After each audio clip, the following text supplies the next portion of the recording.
할렐루야. 자, 지난 한 주간도 우리 주님의 은혜 가운데 또 사랑 가운데 승리하는 삶을 사시는 우리 성도님들에게 주님의 이름으로 축복합니다. 지난주에 우리는 사도 바울이 말하는 참 유대인들, 즉 진정한 하나님의 백성들은 누구고 또 이런 하나님의 백성들은 어떻게 살아야 하는지에 대해서 함께 알아보았습니다. 유대인들은 정말로 어떻게 보면 특별한 사람들이었어요. 세상 모두가 우상에 빠져 있을 때에 오직 유대인들만 유일하게 하나님을 믿었습니다. 그리고 하나님으로부터 또 유일하게 하나님의 율법을 받았습니다. 그로 인해서 하나님과 언약을 맺고 그들만이 유일하게 하나님의 백성이라고 하는 칭호를 받게 되었지요. 하지만 유대인들은 하나님의 율법을 온전히 따르는 데 실패했어요. 왜 그랬을까요? 오늘 말씀을 통해서 사도 바울은 유대인이 하나님의 말씀을 받은 것이 유익일 수도 있지만 이것을 통해서 유대인들을 보면 그 삶이 전부 다 실패했다라는 것을 잘 가르쳐 주고 있다라는 것입니다. 그래서 오늘 제목이 뭐예요? 유대인의 유익과 실패에 관한 것입니다. 그래서 우리도 유대인들처럼 하나님의 말씀을 받은 것은 분명 뭐예요? 우리에게 유익일 수 있지만 또 한편으로는 우리도 유대인처럼 믿음의 실패도 할 수 있다라는 것을 깨달아야 한다는 것입니다. 그렇기 때문에 오늘 우리는 오늘 말씀을 통해서 무엇이 유익이고 또 무엇 때문에 실패했는지에 대해서 함께 살펴가면서 오늘도 하나님의 귀한 은혜 받으시기를 주님의 이름으로 축원드립니다. 자, 그렇다면 유대인들의 유익은 무엇일까요? 그런즉 유대인의 나음이 무엇이며 할례의 유익이 무엇이냐? 자, 여기서 그런즉이라고 하는 것은 지난주 우리가 이야기했던 그 주제, 즉 누가 진짜 하나님의 백성인가 하고 유대인들을 지금 책망하고 있는 사도 바울을 향해서 유대인들이 지금 이렇게 묻는 것입니다. 유대인이 참 유대인이 아니라면 유대인과 이방인은 무슨 차이가 있을 거며 또한 왜 유대인을 하나님이 택해서 그들에게만 할례를 받으라고 했느냐 하고 지금 사도 바울에게 반문하고 있는 것입니다. 즉 율법도 모르고 할례도 받지 않은 이방인들이 하나님의 백성이 될 수 있다면 그동안 하나님의 백성으로 자부하며 살아가던 유대인들은 뭐가 되냐 이거죠. 또 우리 조상 때부터 율법을 전수받고 계속해서 할례를 행해왔던 자신들은 그동안 뭐하러 힘들게 이 어려운 것들을 지키며 살았느냐 하는 것입니다. 어떻게 보면 뭐예요? 이치가 있죠. 일리가 있는 것 같아요. 근데 한마디로 사도 바울은 이들에게 뭐라고 해요? 유대인들에게 핑계 같은 반론이라고 사도 바울은 이야기를 해요. 그래서 이러한 유대인들의 반론에 대한 사도 바울이 그 답변이 지금 오늘 본문의 주된 내용이라고 하는 겁니다. 자, 그러면 살펴봅시다. 사도 바울은 할례 받은 유대인이 이방인보다 나은 점이 얼마든지 있다라고 지금 이야기를 하는데 2절을 보면 범사에 많으니 우선은 그들이 하나님의 말씀을 받았습니다. 자, 먼저는 하나님의 말씀을 받았다는 것입니다. 이것은 하나님과 언약을 맺음으로써 하나님과 유대인 간에 서로 뭐예요? 지켜야 할 약속들이 생겨났다는 것이죠. 그리고 계속 3절을 보면 어떤 자들이 믿지 아니하면 어찌하리요? 그 믿지 아니함이 하나님의 미쁘심을 패하겠느냐? 그런데 어떤 자들이라는 뭡니까? 즉 유대인들이 하나님의 그 율법들을 어겼다고 하나님께서 그 언약을 지키지 아니하시겠느냐? 즉 왜? 같이 약속을 했는데 유대인들이 그 약속을 안 지킨다고 하나님이 약속을 안 지켜요? 아니죠. 4절을 보십시오. 그럴 수 없느니라. 사람은 다 거짓되되 오직 하나님은 참되시다 할지어다. 자, 이 말씀을 보시면 뭐예요? 하나님께서는 그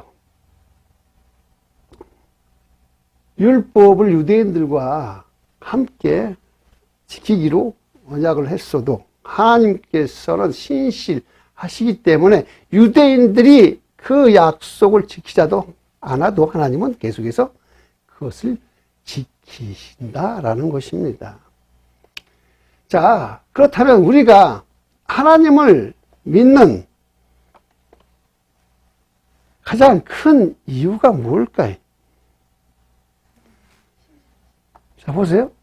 우리가 하나님을 믿는 가장 큰 이유가 뭡니까? 그것은 바로 하나님은 한 번 약속하신 것은 꼭 지키시는 분이라는 것을 믿기 때문이라고 하는 것입니다. 믿으시죠? 자, 세상은 변하고 사람도 변합니다. 어제의 약속과 오늘의 약속도 달라질 수 있습니다. 또 과거의 진실이 현재는 거짓이 되기도 합니다. 그래서 믿었던 사람들로부터 사기도 당하고 또한 배신도 당합니다. 하지만 하나님은 절대로 변치 않으시는 분이에요. 어제나 오늘이나 영원토록 동일하신 하나님. 그런 하나님을 우리는 왜? 믿기 때문에 그런 하나님을 의지하는 것입니다. 그런데 이러한 사도 바울에게 유대인들은 계속해서 사도 바울이 설명을 해줬어도 너희들이 언약을 받았으면서도 율법을 받았으면서도 율법을 지키지 않았지만 하나님은 끊임없이 너희들과 했던 약속을 신실하게 지켜오신 분이다라고. 그런데 그런 사도 바울에게 유대인들이 계속 따지고 들어와요. 자, 어떻게 따졌습니까? 바로 그렇다면 유대인들이 주장하는 것, 따지는 것이 무엇일까요? 자, 5절을 봐요. 그러나 우리 불의가 하나님의 의를 드러나게 하면 무슨 말 하리요? 내가 사람의 말하는 대로 말하노니 진노를 내리시는 하나님이 불의하시냐. 자, 이 말은 어떻게 보면 잠깐 이해하기가 쉽진 않죠. 어려울 수 있어요. 그래서 좀 더 쉽게 이것을 설명한다면 우리들의 즉 유대인들이 율법을 지키지 못하는 그 불의. 자, 여기서 나타나는 불의는 뭐예요? 유대인들이 율법을 지키지 못하는 그 불의 때문에 상대적으로 하나님께서 의로우심이 드러나신다. 조금 더 쉽게. 즉 하나님께서 은혜로 죄인을 구원하시고 그 가운데서 하나님의 인자하심과 의로우심이 드러나는 것이 하나님이니까 결국 유대인들이 율법을 지키지 못해서 나오는 불의가 하나님의 의를 드러내지 않았느냐 하는 것입니다. 이해 가세요? 이해 안 가요? 다시 한번 이게 쉽지 않죠? 다시 한번 설명해 드릴게요. 다시 말하면 유대인들이 율법을 지키지 못해서 죄인이 되었는데 그러한 죄인을 하나님께서 용서해 주실 때에 하나님의 의가 드러나지 않겠느냐 하는 것입니다. 즉, 이 말은 어떻게 보면 한 발 더 나가서 생각해 보면 그것은 하나님께 오히려 뭐예요? 우리가 죄를 져서 하나님이 이득 보지 않았습니까? 하는 거예요. 말이 맞아요? 우리가 죄를 져서 하나님이 이득을 봅니까? 왜? 하나님이 죄인들을 용서했기 때문에 하나님은 의로우시구나 하고 사람들이 칭찬하니까 그게 의롭다 하심을 얻는 겁니까? 아니지요. 오히려 이것이 하나님을 더 뭐예요? 욕되게 하는 거예요. 그들이 불의한 것을 가지고 자기 합리화를 위해서 하나님 앞에 뭐예요? 이래서 하나님 우리를 용서해 줘야 하나님 의롭지 않습니까? 라고 지금 따지는 거예요. 사도 바울한테, 하나님한테 직접 따지지 못하고 사도 바울한테 직접 따지는 거예요. 사도 바울이 왜? 니들이 언약을, 아니, 율법을 지키지 못해서 그 율법이 결국은 이방인들한테 믿음으로, 아니, 복음으로 넘어가서 지금 이방인들이 너희들 대신해서 하나님의 백성이라고 칭함을 받으니 결국 너희들이 불의한 것, 이것을 따지고 우리가 불의하다면 하나님이 신실하신 하나님, 의로우신 하나님이 우리를 용서해 주셔야 하나님이 의롭지 않느냐 하고 따지는 거예요. 이 3장, 요한서 3장 1절에서 4절, 5절까지 이렇게 깊은 뜻이 담겨져 있는데 어떻게 성경을 한번 읽고 이걸 이해를 해 못하죠. 자, 이러한 논리들을 지금도 주장하는 사람들이 있을까요, 없을까요? 있다라는 것입니다. 그들은 인간이 만약 죄로 타락하지 않았다면 어떻게 하나님께서 죄를 용서해 주실 수가 있으며 어떻게 예수를 이 땅에 보내서 죄값을 사해 줄 수 있겠느냐? 즉 우리가 죄를 졌기 때문에 하나님이 의로워지실 수 있었다라는 거지. 하나님의 구원 계획이 이루어질 수 있었다라는 거예요. 즉 인간의 타락이 하나님의 그 의를 드러나도록 도왔다. 한마디로 뭐예요? 개떡 같은 논리입니다. 그러나 이러한 주장에는 보면요, 심각한 오류가 담겨져 있어요. 그것은 인간이 하나님의 영광을 위해서 무엇인가 보탬이 될 수 있고 무엇인가 할 수 있다라고 하는 것. 이것은 하나님의 뭐를 깎아버려요? 하나님의 은혜를 깎아버리는 거예요. 하나님은 우리를 사랑하셔서 독생자 예수를 내려주셔서 우리의 모든 죄를 감당하시고 우리를 구원하신 것이 우리의 행위가 아니라 오직 하나님의 은혜인데, 그런 하나님의 은혜에 인간이 내가 무엇인가 조금이라도 도움이 되지 않았어요? 내가 무엇인가 조금 도와주지 않았어요? 하고 하나님의 은혜를 까먹는 거. 이것은 이단일 뿐이에요. 하나님의 은혜를 인간의 행위로 물타기 하는 것은 영적인 교만이고 인간 중심적인 아주 타락한 자기 욕심일 뿐입니다. 이것은 내가 하나님의 영광을 위해서 하나님의 영광을 위해서 거짓말도 간혹 할 수도 있고 하얀 거짓말 이렇게 또 하나님의 영광을 위해서 죄를 까짓 거 있고 하나님의 영광을 위해서 조금 남들 사기를 좀 쳐갖고 돈 뜯어서 하나님 앞에 선교 헌금하고 하나님의 영광을 위해서 거짓말도 죄도 다 합리화되어 버리는 아주 쓰레기 같은 신학이라는 것입니다. 그래서 하나님께서는 그 어떤 것도 왜? 하나님의 영광을 위해서 했기 때문에 나는 이거 용서받을 수 있다라고 생각하는 거? 돼요, 안 돼요? 안 되죠. 그러나 이것은 유대인들이 율법을 지키지 않으면서 자신들의 그 불의를 갖다가 합리화하기 위한 고도의 술책이었다라는 것입니다. 아멘?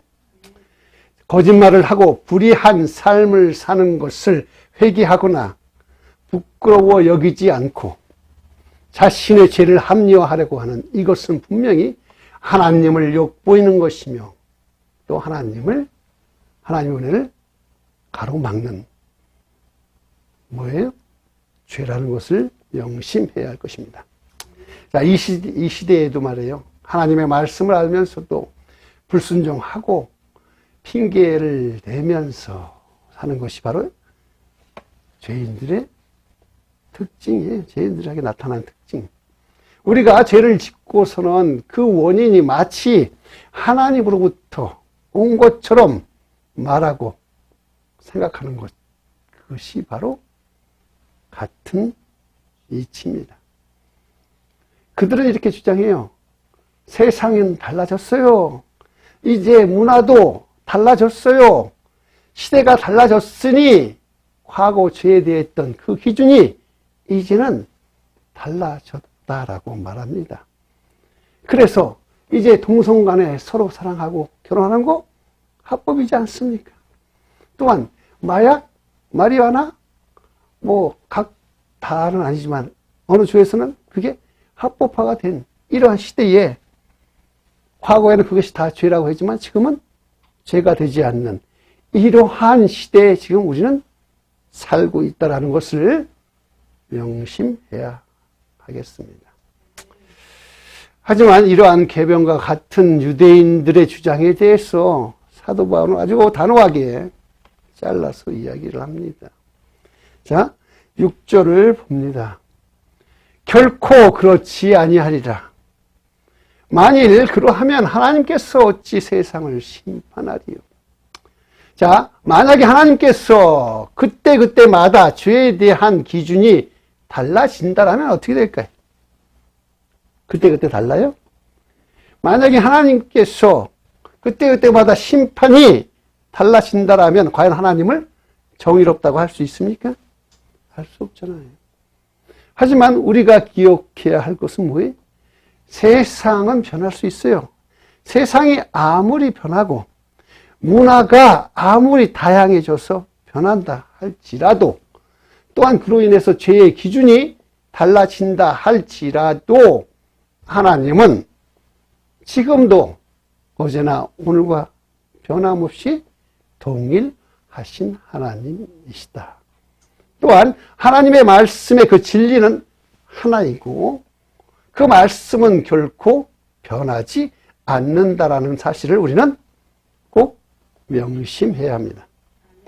그런데 이런 사도 바울의 답변에 대해서 유대인들이 계속해서 사도 바울이 그런데도 자기 고집을 꺾지 않고 계속해서 뭐해?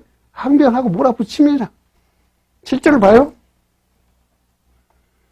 그러나 나의 거짓말로 하나님의 참되심이 더 풍성하여 그의 영광이 되었다면 여기까지가 유대인들이 따지는 거예요.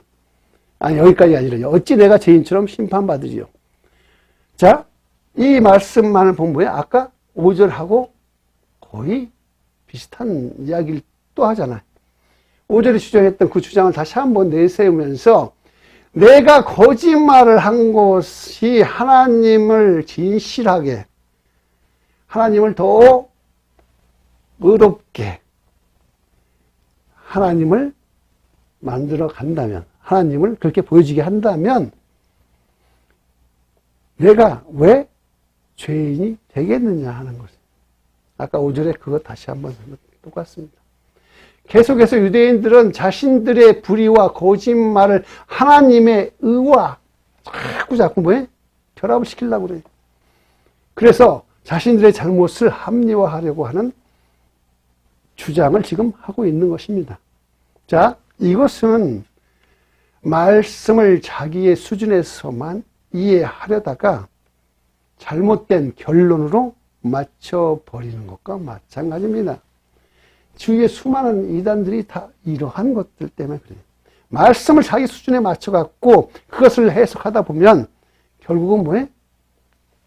말씀이 진짜로 가르쳐주고자 했던 것은 아니라 이상한 하나님을 이상하게 만들어버리는 그러한 이단들이 성행하게 되는 겁니다. 자, 우리는 말씀 어떻게 해야 돼? 절대로 자신의 수준에서 이해하려고 하면 안 돼요. 우리가 말씀을 읽고 성령님의 도우심을 구해서 겸손하게 그 하나님의 말씀을 귀를 기울여야 하는 것입니다. 이러한 유대인들의 그 잘못된 주장에 대해서 과연 사도 바울은 어떻게 결론을 내려줄까요? 마지막 8절을 보십시다. 또는 그러면 선을 이루기 위하여 악을 하지 않겠느냐? 어떤 이들이 이렇게 비방하여 우리가 이런 말을 한다고 하니 그들은 정죄받는 것이 마땅하니라. 자, 사도 바울은 이렇게 진리를 왜곡하는 유대인들에게 칼같이 단언하죠. 그들이 정죄받는 것이 마땅하다. 유대인들은 자신들에게 그 주어졌던 하나님의 그 특권과 축복의 기회를 불순종 때문에 실패했어요.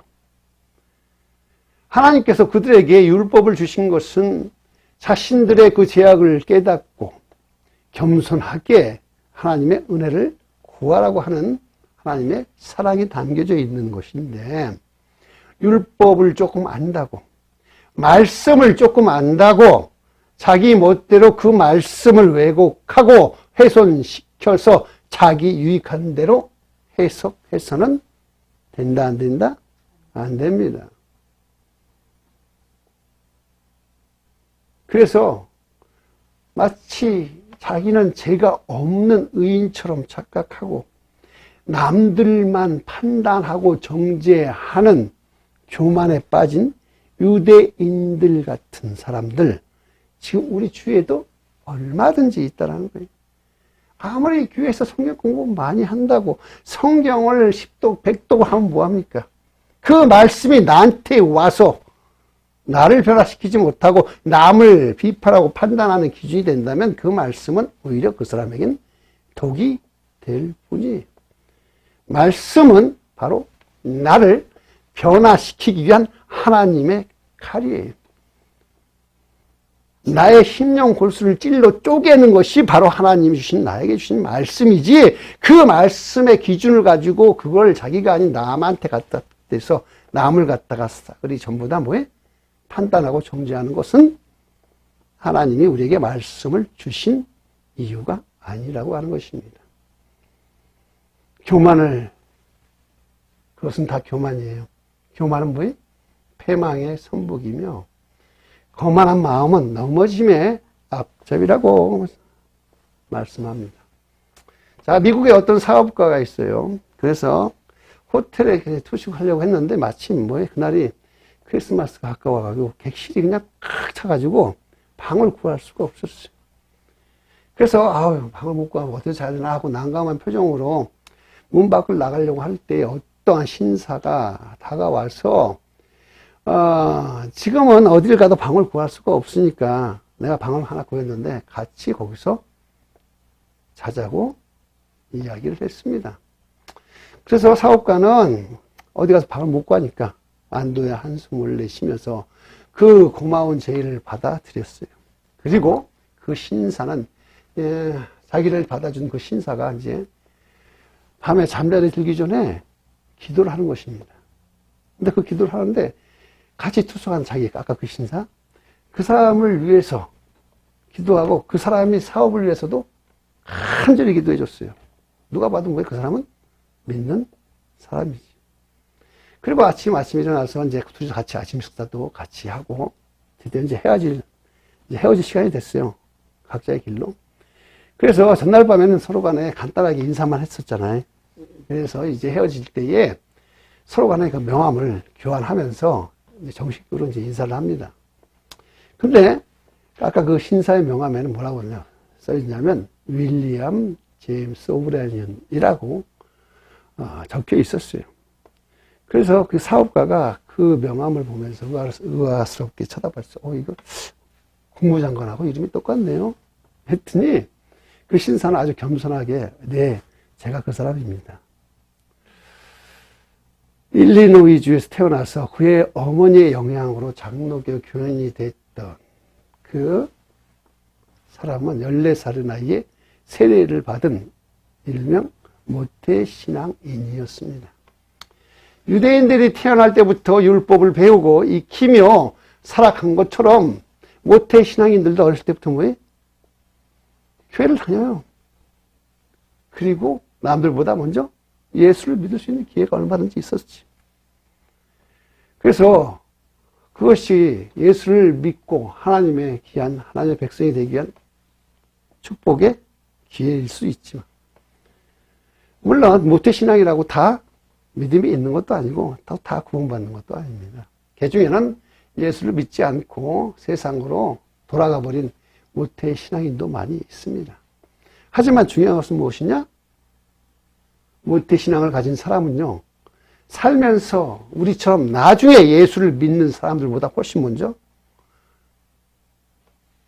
예수님을 알 수 있는 위치에 있었다라는 거예요. 뱃속에 태어나면서부터, 엄마로부터. 그죠? 계속해서. 즉, 예수를 훨씬 더 가깝게 지낼 수 있는 환경에 있었다는 것은 분명한 거예요. 이것이 유대인들에게 이방인들보다 먼저 율법을 받았고 할례를 행한 것과 같은 거예요. 유대인이기 때문에 먼저 율법을 받았고 할례를 한 거예요. 모태신앙인처럼. 하지만 그들이 율법을 받았고 할례를 했다고 완전히 하나님 앞에 의인이라고 인정받지 못했다라는 것입니다. 즉, 이것은 오직 그들이 하나님으로부터 특별했기 때문에 유대인으로서 서민이라고 택함받은 것이 아니라는 거예요. 모태 신앙인도 마찬가지라는 거예요. 내가 내 힘으로 하나님을 처음부터 한 게 아니라 엄마 때문에, 그죠? 하나님을 알고 예수님을 믿을 수 있는 기회가 있었을 뿐입니다. 하지만 이것은 그걸로 인해서 내가 남들보다 특별하다라고 우월감을 가져서는 안 되는 거예요. 이것은 엄청난 영적인 교만이고 이것이 바로 유대인들을 실패로 몰고 간 가장 큰 이유라고 하는 겁니다. 그렇기 때문에 하나님의 은혜로 선택받은 성도는 자신의 믿음이 남들보다 좋다라고 생각하면 됩니까? 안 됩니까? 안 된다라는 거예요. 물론 자신이 남들보다 더 열심히 살 수도 있어요. 주일만 안 빼놓고 주일 가고 금요 예배 가고 새벽 예배 가고 헌금하고 봉사 잘하면 물론 남들이 저 사람 믿음이 좋구나 인정할 수 있지만 스스로 나는 믿음이 좋구나 하고 우월감을 가지면 돼? 안 돼? 안 돼요. 그것이 유대인들이 실패했던 가장 큰 원인이라고 하는 것입니다. 아멘. 그래서 남들보다 내가 좀 좋은 집에 산다고 남들보다 좀 좋은 직장에 다닌다고 남들보다 더 많은 돈을 번다라고 내가 하나님의 축복을 더 많이 받았다라고 생각하면 안 된다라는 겁니다. 그것이 자신이 진짜 하나님을 잘 믿었기 때문에 주신 하나님의 믿음의 결과라고 생각하면 안 된다라는 것입니다. 이것은 오직 뭐예요? 하나님의 은혜로 감사해야 될 조건일 뿐이에요. 이것이 나의 믿음의 결과라고 하면 안 되고 이것 때문에 나는 하나님 앞에 정말로 감사해야 되는 조건이라고. 그것이 겸손한 크리스찬의 자세입니다. 아멘. 그래서 우리 사랑하는 성도님 여러분들, 이제 우리는 꼭 명심해야 되는 게 하나님 앞에서 자만하거나 교만해지지 말아야 합니다. 교만은 반드시 하나님께서 우리를 거꾸로 틀리고 마는 거예요. 우리는 오직 겸손하게 주님 앞에 무릎 꿇어야 될 것이라고 이 시간 주님의 이름으로 축원드리면서 함께 기도하시겠습니다.